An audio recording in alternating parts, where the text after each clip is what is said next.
SSP ಪರಿಮಳ, SSP ರುಚಿ, SSP quality,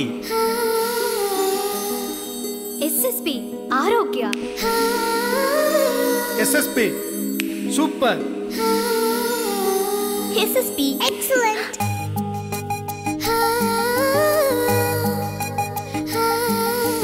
ಮನವನ್ನು ಮರೆಯಿಸೋ ಸವಿಯುವ ಸವಿಯಿದು. ನಮ್ಮ ಅಮ್ಮನ ಕೈ ಊಟ ಮಾಡ್ದಾಗೆ ಇದೆಮ್ಮ, ಅದೇ ಟೇಸ್ಟ್.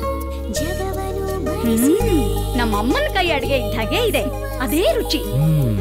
ನಮ್ಮಮ್ಮನ ಕೈ ಊಟ ಮಾಡ್ದಾಗೆ ಇದೆ, ಅದೇ ಫೀಲ್. ನಮ್ಮಮ್ಮ ಕೈ ಅಡಿಗೆನೇ ಬೆಸ್ಟ್. ಒಂದೇ ಚಿಟಿಕೆ ಸಾಕು, SSP ಇಂಗಿನ ಅಡಿಗೆ ಎಲ್ರಿಗೂ ಅಮ್ಮನ ಅಡಿಗೆ ಹಾಗೆ. SSP excellent. SSP ಇಂಗು ಪ್ರಕೃತಿಯ ಉಡುಗೊರೆ.